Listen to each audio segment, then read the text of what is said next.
Expedia and Visit Scotland invite you to come experience the beauty that awaits in Scotland. The sweep of wild coastlines, quiet lochs, and untamed landscapes. Fresh cuisine that feels rooted in the land. Come experience the kind of stillness that stays with you long after you leave. Plan your Scottish escape today at expedia.com/Visit Scotland.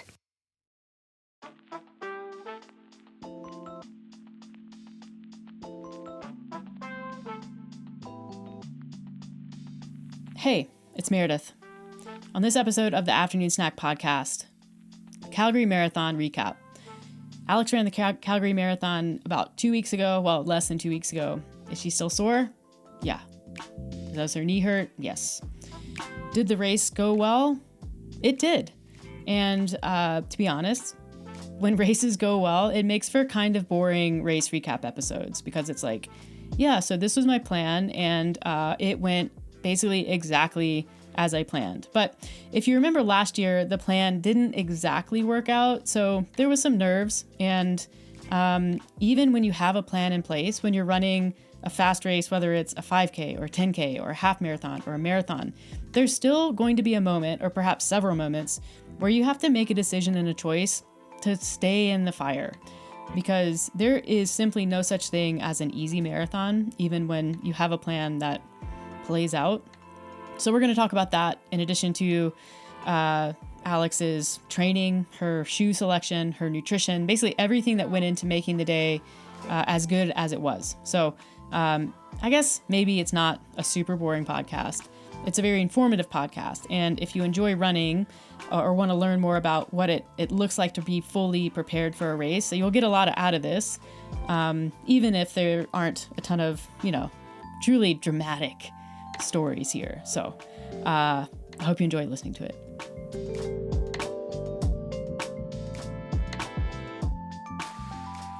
I feel like my marathon was so long ago. Doesn't it feel like a year ago? It does. And it was only not even 2 weeks ago. I forgot what this period of time is like. So much has happened between now and then. It's hard to think back. You'd think it's our third year in a row doing like this exact breakdown, and it's what a time warp. It really is. But my body is like, no, it wasn't that long ago. It was actually less than 2 weeks ago. Yeah, and it reminds me of that every time I try to do something physical. Yeah, just like sore. Yeah, there's like mostly my legs. Every time I try and run, they're like, nope, please stop. And then they make me stop by making my knee hurt. Yeah. So the knee thing is still present. It apparently was not just in my head. It was a real thing. But it was like, you got it to a point. I mean, obviously the race went well, but so it was managed. Yeah. I got it to a point before the race where it was to a degree healed. But when you run a marathon that hard, even if it's just like a niggly, it was pretty bad that day. Niggly? Yeah. Get it? Yeah, I got it. Okay. Yeah, when we got out of the car after our car broke down. I completely forgot about that. I had been sitting, I did the marathon and then we drove back to Fernie and I had been in the car without getting up for 2 hours. And my knee was just in that sitting bent position. Yeah. And I got out and I was like, I can't walk. The pain under my kneecap was extreme. Was it just like pressure? It was, yeah, it felt like pressure. Did it feel like regrets? No, I was super happy. I was glad that I pushed and had a good run. But there was a moment of like, oh yeah, I did that. Yep. And it's still there. But I haven't let it rest enough, which I know. Yeah, you keep running. Yeah. Or trying to. But I'm going to take the next 10 days off. Running. Kind of like out of necessity. Yeah. Because we're traveling. Yeah, it's a good time. Yeah. Well, your race went well. It did. Thank you. Which is not how last year went. So that must have felt like redemption. Yeah. So last year I ran 3:07, which objectively is a good time. But the back half of that race, I completely blew up. There was a lot of walking. I barely made it to the finish, in my opinion. Like, it was just really rough. And so I went into this race almost with a little bit of like fear that that was going to happen again. Because I haven't really had a race outside of triathlon before this one. So my most recent marathon was that blow up. That's the marathon memory. Well, let's, I guess, talk about it. We've talked about like your training leading in. So, I mean, the highlights, definitely higher volume, a bit more strategic with the intensity. The strength work was different. I would say better managed. So you had that like in your head. So that had to instill some, at least like, if not confidence, some curiosity. Yeah, for sure. With that higher volume, especially. I think I've always had it in my head that more is better. And I think with running, when you get to a certain point, more is better. Higher volume is better. And you're not like constantly increasing and increasing, but if you have a really good aerobic base and a solid lower threshold, building volume at that lower threshold can be really helpful for longer distance running. Yeah. And having more volume under my belt, I felt a little, despite the knee issue, I felt like running was just, I mean, I've been running for so long, but somehow it became a little bit more natural. Yeah. Like I just felt a little bit more comfortable, a little bit more like overall durable. So that definitely helped. And I was excited to see how that would pan out for the race. Yeah. I mean, it's like visually too, your running has changed a little bit. You're definitely, there is a level of like comfort that you can see in your running. You're less stiff.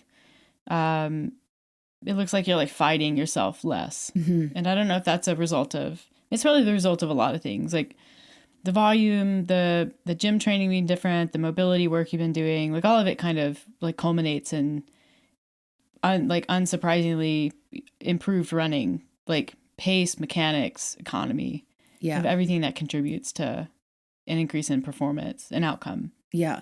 Another thing that was different was my taper. I actually did taper this time. I mean, I've always tapered, but I think this taper was more aggressive in that it was less running leading in for the last 2 weeks than I've typically done in the past. Less running generally, and then less intensity for sure. Yeah. Like I think I did 15 minutes of higher intensity the Tuesday before.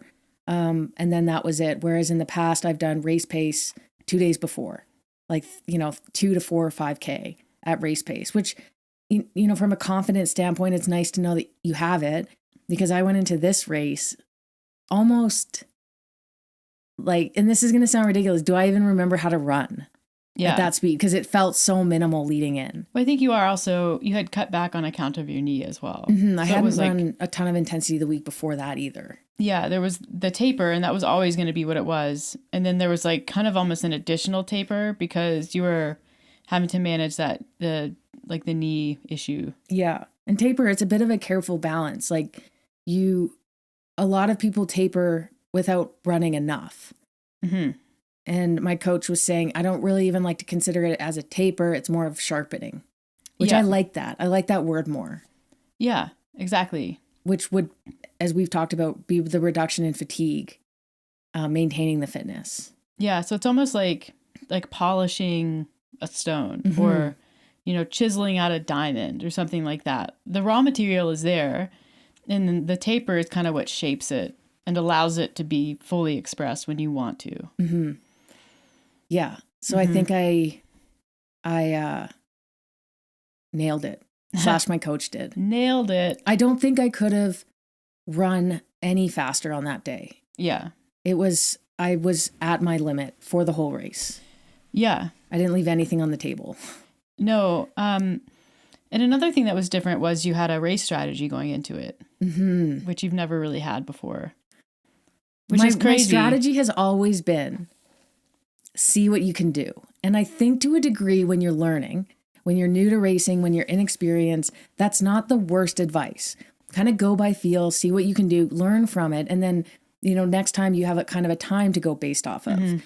Every course is a little different. Weather can be different. Maybe you have new shoes. Things change, but you can usually use previous experience to base off of. But even though this was my 10th or something marathon, I have never once gone in with a very good pacing strategy, if one at all. It was like always based on RPE, which you can't really trust in a marathon because you feel amazing starting out. You're with the crowds. Yeah, I think if you go on that, you're always going to run too fast at the start. And it's worked out for me most of the time. I had a pretty good strategy in Philly because I knew I was going to be on that just under the cusp of 3 hours. In Philly, like the course is less complicated. Yeah. Yeah. It was pretty flat there. But this was the first one where I had a very specific, besides Philly, a very, very specific pace goal for each kilometer and like how I was going to adjust that throughout the race. So that was nice. I mean, the plan was negative splits. I didn't quite nail it. Negative splits for me are really hard for a marathon. Yeah. But I was pretty close, actually. Yeah. So I just have this thing in my head where I'm like, you're feeling good. Let's bank some time. Yeah. But when you bank time, it can have a really big impact on your energy system. And you're like, if you get your heart rate up too much and you're burning matches at the start, even though you feel good. Yeah. If your effort is even just a touch higher, and for these races, it can be a few seconds per kilometer. Yeah. I mean, you're kind of right on that, that critical power line. And so when you're like, what you're talking about really is sort of the concept of like stamina. And so if you're, you're right at that critical power, it's not, or critical speed, I guess, with running. It's not that you can't exceed that. It's just whenever you do, you're like the amount of time that you can spend above that at that intensity is constrained. It's limited. It's a finite resource. And so the only way that you can recover from using that is to run below your CP. And so it's normal for people to kind of oscillate above, below. And there's like intermittent recovery. But if you dip too low in your stamina and your reserves, it becomes way more difficult to recover, or you just have to give it a longer time below CP or run at a slower pace. And so it's intuitive to think you can bank time, but the better way to think of it, if you're banking time, you're also banking fatigue. And so there is that fine line of understanding, what can I recover from and what can't I recover from. And if someone's strategy is to go out and run positive splits and just like, screw it, I'm going to bank time and deal with it. Yeah, you'll probably learn. That's not going to be your fastest strategy though. And it's going to feel terrible at the end. Yeah. So it's a bit of a dance, and you have to, with biking, there's this concept of like, it's easier to lose time than it is to gain it. And I think people sort of will bring that into running as well. But there's a difference in biking just in that there are so many ways that you can increase your speed and gain time and gain speed that don't have the same metabolic cost as running. So it's not quite one-to-one. It doesn't transfer over exactly. Yeah, I mean, if you think about if you were to run 10K in an interval format, so oscillating between maybe your 5K pace or 10K pace, or even a half marathon pace, and then very easy, your average time will be, let's say, 4:44 per kilometer, the average pace. If you run at 4:44 per kilometer steady, that's going to feel like a way easier 10K. Yeah. Because you're not having to jack your heart rate, recover. That's way harder. So if you blow that up into a marathon, even if you're just oscillating by a few seconds, it can still feel a lot harder. Yeah. And you don't have, your stamina depletes very quickly. Yeah. It's like running over-unders. Yeah. It's the same concept. Yeah. way harder than just maintaining a steady pace. Right. Even though your average pace is going to be the same. Yeah. But that's the thing is like an over under is you program that to create adaptation. Right. You don't race with that strategy to create your best time. No one is running intervals in a race. Right. Exactly. But if you start out too fast, it kind of is an interval. You will end up running intervals in a race. You will, yeah, and it will be terrible. So yeah, having a very specific pace goal and being very disciplined with sticking to it was helpful. Did you find you were like, oh, At the start. really? Yeah. Hmm. I remember thinking I need to be disciplined Yeah. and not just go out hot with the crowd. Yeah. Did you find you were like letting people run by you because people were going out hot? At the start, for sure. Yeah. Yeah, because also we start with all the half marathon people and they always go out a bit faster. Yeah. So even if you're at the front, which I was to start, because I was going to run a fast marathon, there were a lot of people, and I passed a lot of people later on in the race. Yeah. Even just 5K in, I was passing a lot of people. Yeah. So it's just making sure that you're not getting caught up in the crowd and the energy too much. Yeah. Which at this point with my experience, like I know that, and I was better able to kind of manage it. Yep. You're like, all right, see you in a little bit. Yeah. See you later. Yeah. Enjoy. And it's motivating to pick people off Mm-hmm. because last year I was getting picked off and that's not a good feeling. No, that's not what you want. No. Yeah. So I guess let's talk about the Calgary race specifically and maybe jump like your race strategy and more specific. So what makes the Calgary course unique or challenging, or like what did you have to have awareness of? So the Calgary course is faster on the back half. So the way that it works is you start downtown near the Stampede grounds, if you're familiar with Calgary, and they have you kind of run through some of the little like named villages in downtown, like Kensington, East Village, and then you run up towards the telecenter. So the hard part about that is there's a hill. It's probably like 200 meters, but it's fairly significant. Yeah. You run over the peak, you run down that same hill on the backside. You do an out and back. So once you get to the bottom of the hill, you run for about 300 more meters, and then you do a U-turn, run back up the hill, back down the front of it, and then it kind of flattens out after that. But then even though it's flat for the next probably 20K, you're on a bit of a false flat with the wind against you. And that's just known in Calgary. Mm-hmm. The wind is typically west to east, and that's when we're on basically a river. So there's that false flat running upstream.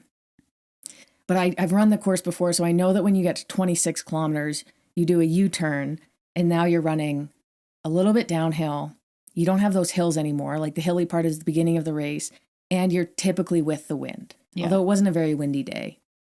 And so the idea was to start, my coach, her words were, you don't want to start at your race pace. You want to ease into it. Yeah. And I'm like, whatever, I'm not doing that. And like I didn't. I started at the top end of race pace. Okay. Top end being like the slow end of my kind of window. Right. So my window was 408 per kilometer to 412 per kilometer. Okay. Which is 255 to a 259 finish. Mm-hmm. My previous PR is on that course 2 years ago, which is a 257 mid. So for me to PR, I knew I had to run on the faster side of that gap. Yeah. Which I was going to try to do. And I kind of stuck in that range for the whole time and then slowed a little bit at the end. The end was hard. Yeah. But so I was in that range. Everything was going well. And I never know exactly where my finish is going to be. The way that I set my watch for all races is I set it based on kilometer laps. And then I know my current pace for the kilometer. Mm-hmm. So if I look down and I'm at kilometer 17 and a half, when I look down, my pace will be average for that lap. Oh. So what I've maintained for the first 500 meters of the 17th kilometer. I didn't know you did that. And then it will beep at me when I hit that kilometer. It will show me what my pace was for that kilometer. Yeah. And then it'll like reset. Got it. So I don't know my exact current pace. I know what my pace is within the kilometer. Yeah. And that kind of helps me keep things steady. So like if I don't know if I'm on pace, like you can set your watches to do expected like finish time and that sort of thing, which will adjust based on your pace that you're running and how far into the race you are. But I don't do that. So it's kind of always a surprise when I finish of like what my time will be. Yeah. But knowing that I was within 4:08 to 4:12 on almost every single kilometer that I ran, I knew I was fine. Yeah. And then at the end, it was like, the goal is to keep it under 4:12 for each kilometer. I just set that goal for myself. Yeah. Which was not easy. No, it doesn't sound easy. Yeah. So that's how I did it. And then the last 10K was challenging. Yeah. Really challenging. I would say the last 14K were pretty hard. But I knew based on last year how I felt, and I knew I had it in me this year. What are the mental games that you play in the last 10K? I think first going in, you run like the first 10K of the marathon, you usually feel pretty good. And then you can kind of assess how the rest of the race is going to be based on the halfway point. And I felt pretty good at the halfway point. Like I could start feeling my quad a little bit on the bum leg where my knee's been hurting. But I try not to think too much about that. And then at that point, you're turning around at 26. So I was kind of counting down to 26K. And then you're running through, there's some crowds. And at the turnaround point, you're like, okay, the hard part's done. But then you realize you still have 16K to go. But then you're thinking kind of like what you were doing for Unbound, which we'll talk about is, well, 16K is only this workout that I did last week. It's just 16K. But those kilometers start going by a little bit slower. Yeah. So then it's kind of counting down to get to single digits. Yeah. And then when I was at single digits, I knew I was going to see my dad again. I saw him around 8K, and he was in a very serious way, like, how are you feeling? Like 8K to go, you mean? 8K to go. And I said, I obviously was not feeling good, but I just said, I'm going to be able to do it. Yeah. And he just said, good, because he knows what that means. He's run. And that just meant this is going to be really hard. So I have to decide to do it at this point. My body is fine. I don't need to walk, but it's going to be a decision. And so it's at that point, okay, you just ran a kilometer at that pace, you can do one more kilometer. Yeah. And it's not thinking too far ahead. But then you start thinking, it's sometimes these little voices creep in of, you only have 5 kilometers to go, but then you have that 0.2 at the end.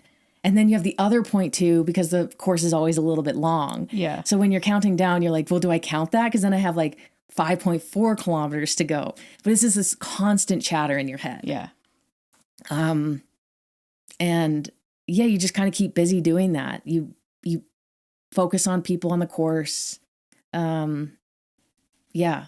You just run to the next point that you can get to. Yeah.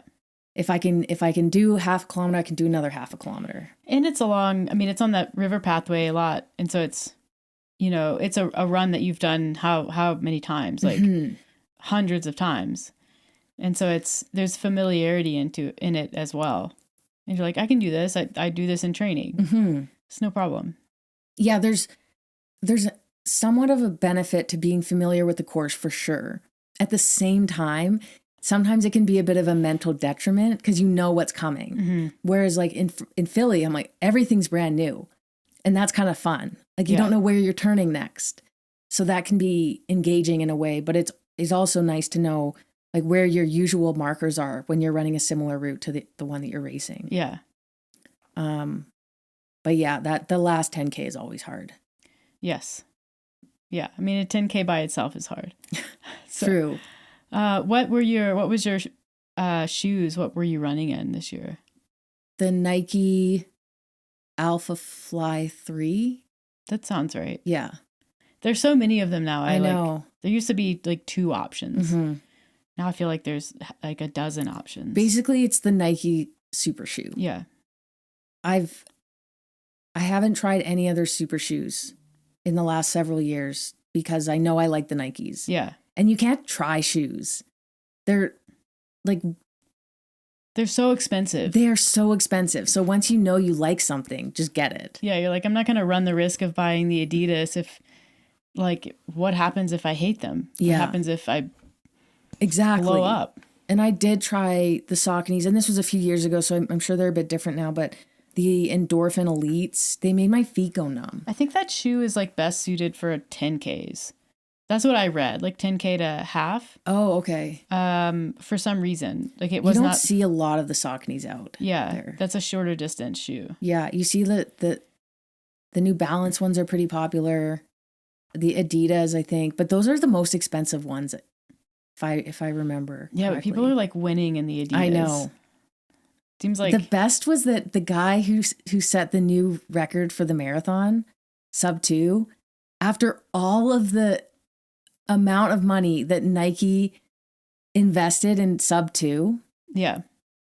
The guy won in Adidas. Yeah, you're like, oh,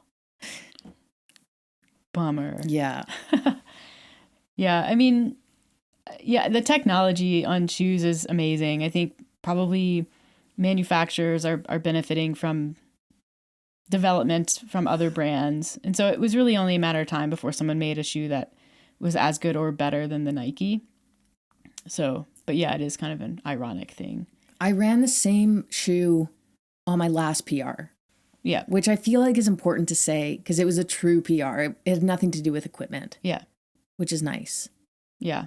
It was interesting at the finish. So I think we were waiting around for awards. I was standing there with your dad, and then your coach was there, and we were chatting. And I think your dad asked the question to Sandra, to your coach, like, what do you think of the sub 2 runners? And she kind of said, it's amazing. I didn't think that it was going to happen in my lifetime. And like your dad kind of said, basically said that it must be the shoes. And at like the same time, we were both like, maybe nutrition. I think it's the nutrition. The shoes don't hurt. Obviously, they are going to speed people up for sure. But I think it's the nutrition. And you're seeing that across all endurance sports now, is like the advances in sports nutrition have unlocked performance. And when you think about it, right, because very few people train in their race shoes because they're a super low mileage shoe, like they're really stiff, so you can, like, they can cause injury. Mm-hmm. So they're kind of just a race day thing, and it's easy to think about nutrition that way too. It's like, oh well, you do like nutrition on race day, but people are doing like sports nutrition and training. When you think about it, the nutrition compounds because it allows you to train harder and get more out of your training and recover better and push the pace, create more adaptation and development in an athlete. And then you use the same nutrition in racing. So it's like you get the double dip on nutrition, whereas you don't really get that with the shoes. The nutrition is basically a PED. Yeah. I mean, it's not, but it acts in that way. It helps you train harder, but recover faster, which allows you to train more. Yeah. And then, but also, unlike PEDs, they help on the day in that moment when you're consuming them. Yeah. Yeah, it's amazing. And really it's if you're like, oh, well, what do you mean with nutrition? Really, it's the advances in carbohydrate delivery. So like gel and fluid formulations, including more advanced structures of carbohydrates, different types of carbohydrates. Like you've kind of figured out, how much glucose can a person absorb, maltodextrin, like these different forms of glucose, which ones clear faster. And then in addition to that, now we're adding in fructose, basically like these different monomers of sugars. And that allows, that allows an athlete to go from consuming 60 to 90 grams to now like 90 to 120 grams or more. And that's a huge difference when it comes to training and performance. And then within that too, you have the formulations often include some amino acids or sodium, and the sodium and caffeine, and the sodium specifically also plays a role in carbohydrate utilization. So it's not even just figuring out the sugar side of things. It's figuring out like what else can we put in here? How can we formulate these things to make the sugar and the glucose even more useful than it already is? Yeah. Yeah, I did. I think I took in 250 grams carbs total. So that's across just under 3 hours, 83 carbs per hour. And you're on the, like, that's kind of on the lower end of what you would see a lot of people do. Maybe. Yeah. I think in amateur sport, you see lower, like 60. But at the elite level, I think they're trying to push more. Yeah. But I think around 90 is pretty average. Mm-hmm. Yeah. And then I did 3,000 milligrams sodium. Yeah. So about 1,000 an hour. Yeah. And that includes what was in the gels. And so the way I did it, I took, I have like a little pouch that is a belt around my waist that I put gels in. And even though carrying gels is a pain, like the benefit of taking them and having them at easy access outweighs the cost of carrying them. But I also had an advantage, and this is why I keep doing this Calgary Marathon, is the elite field isn't super competitive, so I am in it, which means I am able to drop bottles at certain aid points, which means I can take in liquid carbs without carrying them myself. Yeah, so said another way, the pros in the field get their own special like water station tables. Yeah. Instead of having like just the general like aid station, water station stops that you have to get in and out of as an amateur runner. The pros have a separate area that you can basically hand over to the race director, the course director, like your bottles that you want set out there for you. And then you get to grab those on the course. Yeah. The night before, and then they set them out. So with that, I'm able to consume about half of my carbs in the form of liquid. Yeah. Which makes it easy for me. And then I also can put sodium in those. So I used Scratch super carbs. In each bottle, I had 20 grams of Scratch plus 300 grams of sodium. And I also used the unsweetened lemon lime sodium for those. And they're pretty easy to take in, not too sweet. And then I used the little like ketchup bottles. Yeah.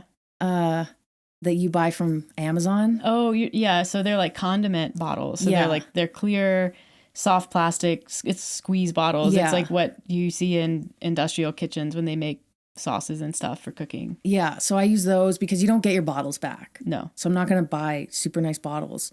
And then I carried gels, and I took gels a few times. I had a caffeine gel 15 minutes before I started, a caffeine gel at 1 hour, and then a caffeine gel at 2 hours. And that's all I did for caffeine, and then did other gels. And then for gels, I used the Never Second gels. And I like those, even though they're a little bit more to carry because there's more like volume. They are 30 grams carbs per gel instead of 20, which is what the goo that I used to have in them. So getting those extra 10 grams every time you take a gel, it adds up. And then also with the higher volume, they're isotonic, so you don't have to take in water at the exact moment you take in a gel.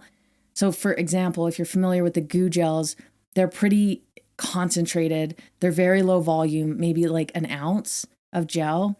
You want to be taking in water with that gel, because otherwise your body will pull water from the cells in order to like digest it, process it. And then you're at a higher likelihood to cramp because you don't have as much water in your cells. Yeah.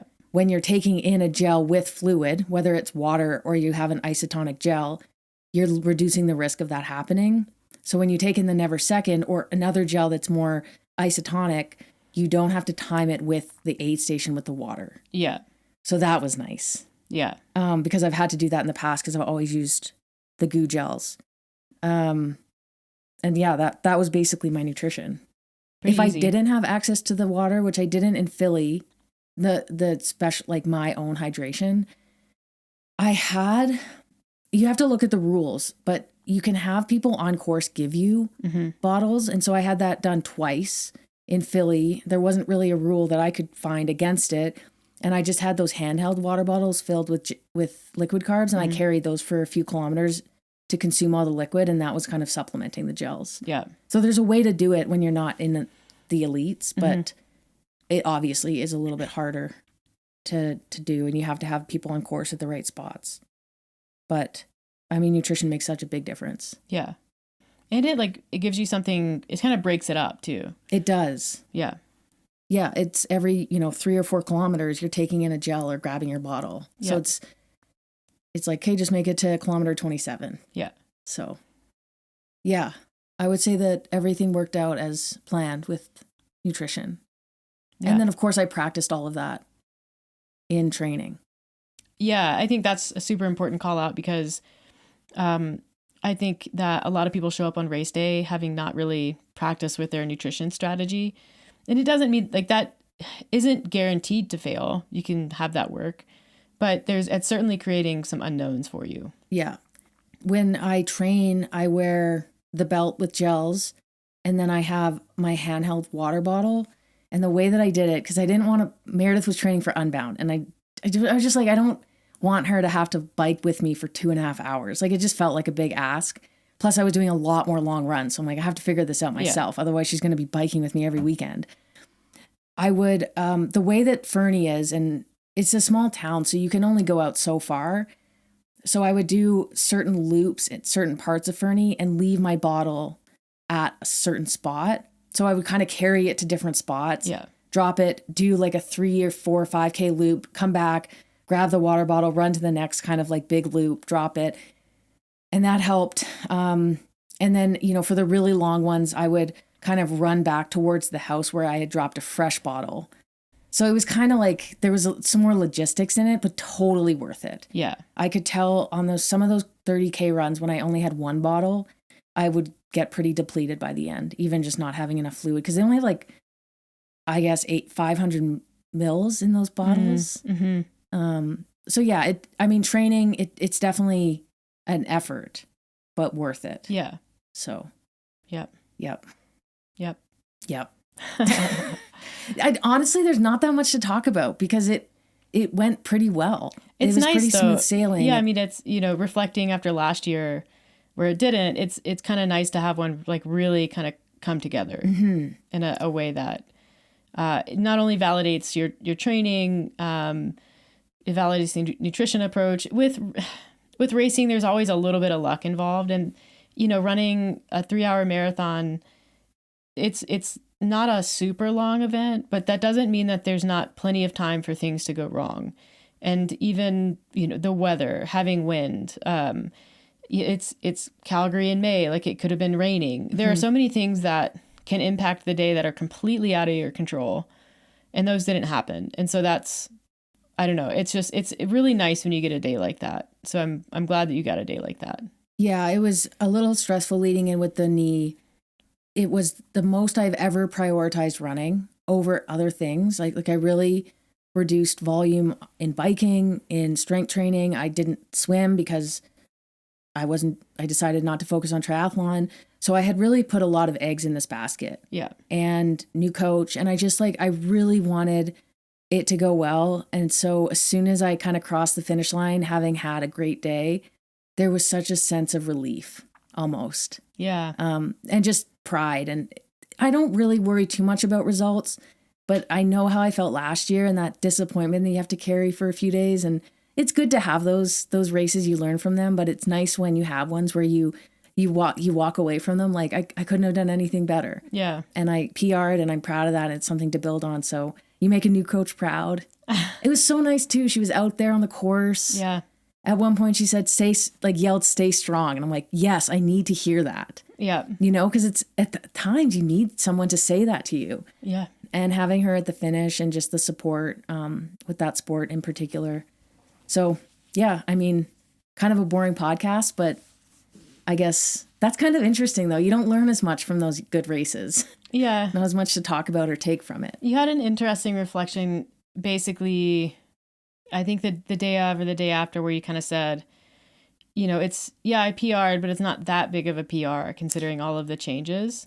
And, I kind of pointed out that, you haven't really been training for the marathon for like a whole season.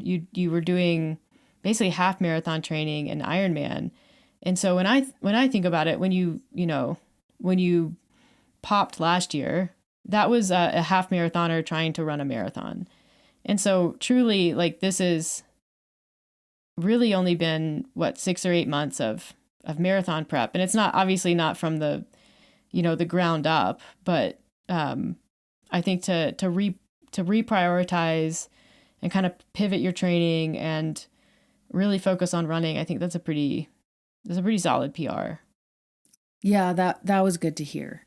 And I think too, when you're at the level where you are under, it's kind of like when you get to a certain point, those PRs become smaller and smaller. Like, it just takes more work to improve by just a little bit. But really, you're improving by a lot. It just materializes into a small amount. It's kind of like snatching 175 and then snatching 180. Yeah. Like, it takes so much time, but going from like 65 to 95, I mean, you could do that in a month. Yeah. For some people. It's kind of like going from 330 to 315 or 415 to 4. Those gaps are bigger. They're not equivalent. Like, going from a 3 to a 245 is way harder than going, depending on the person. Like, I'm at my cusp now. So to get even 2 minutes faster is actually a pretty good PR. Yeah, it's like if you were to graph it, mm-hmm. there's one line that's kind of increasing almost like exponentially. Mm-hmm. So it's curving up, and that's like the amount of effort that goes into your training, or that is required to continue to make improvements. Mm-hmm. And then the other line is doing the opposite. It's like asymptotic to the x-axis. So it's like the amount of effort, at first you're making, your effort is relatively low and you're making these big improvements. And then as you become more advanced, your effort has to be exponentially higher to make basically incremental improvements. Tiny increments. And what's crazy, if you think about it, is a 257 marathon compared to a 255. That's only 120 seconds. Yeah. If you divide that by 40, that's 3 seconds per kilometer. Which seems like nothing. Right? And think about the amount of work it requires to get 3 seconds faster on each kilometer. But when you're thinking about wild. What that actually means, so when you take this, like, go all the way back to the threshold podcast that we did in VT1 and VT2, it's like, oh, of course, like that it takes a lot of work to increase the speed at these threshold points by 3 seconds.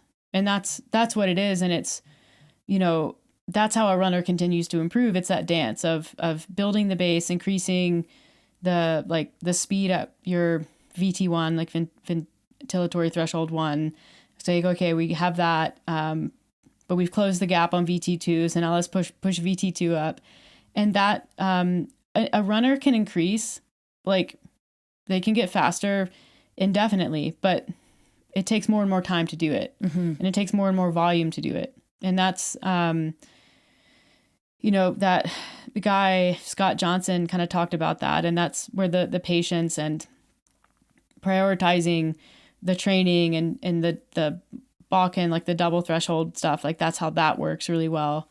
But you do have to start to pay attention to more of the details, and you do have to start prioritizing running over other things, because if you can't recover from your training, because, the other thing he talks about too is that zone 2 work is not easy for advanced runners. Like, people hear zone 2 and they think easy, and it's like, maybe for someone who's more amateur, but zone 2 for a trained runner and a good runner is still a pretty quick pace. And so really your easy work is like zone 1. And in order for zone 1 to be effective, you have to do a lot of it. Mm-hmm.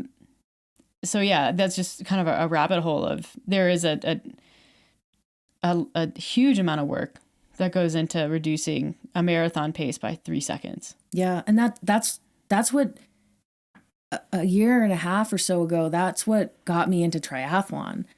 It was like, all right, I've broken sub 3 twice. I don't think I want to put in the amount of effort to get like a little bit faster. So I want to do something else. There was like a boredom to it. Mm-hmm. And then once I kind of, had enough of a break from it and pursue triathlon and realized that wasn't really for me for many little reasons, going back to it and being like, no, I actually want to pursue what it takes to even get a little bit faster because I like that pursuit. I just needed a break from it.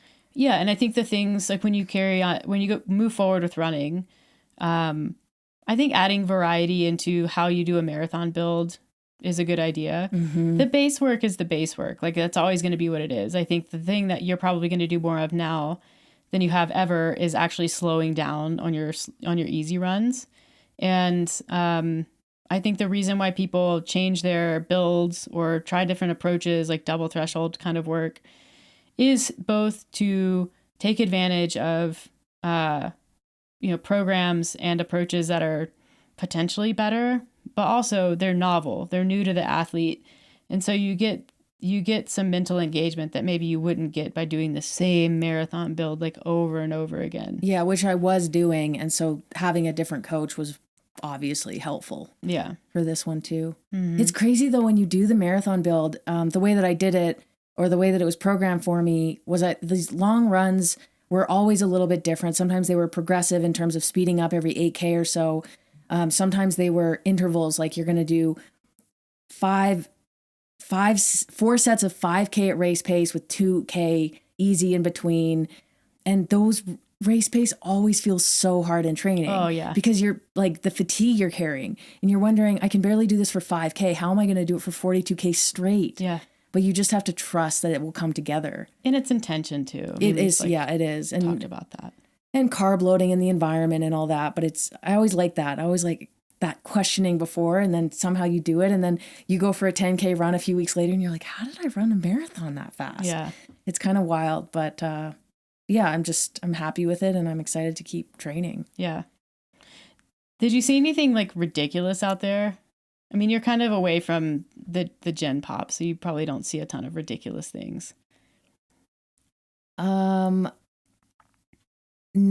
Yeah. I didn't really see anything ridiculous. You didn't see the pilot running with a suitcase this year? No. No, I didn't see him. I was always looking for dogs on course. Of course, yeah. And then at one point I'm like, I was pretending, and this is going to sound so cheesy, like pretending that the dogs that I was seeing were like giving me energy. Maybe they were. I know. I mean, you don't know. It's not impossible. They're like, I'm here. I'm getting a message from Joe. Maybe they're all connected. It might be. And there were a lot of golden retrievers on course. Yep. So you never know. Yeah.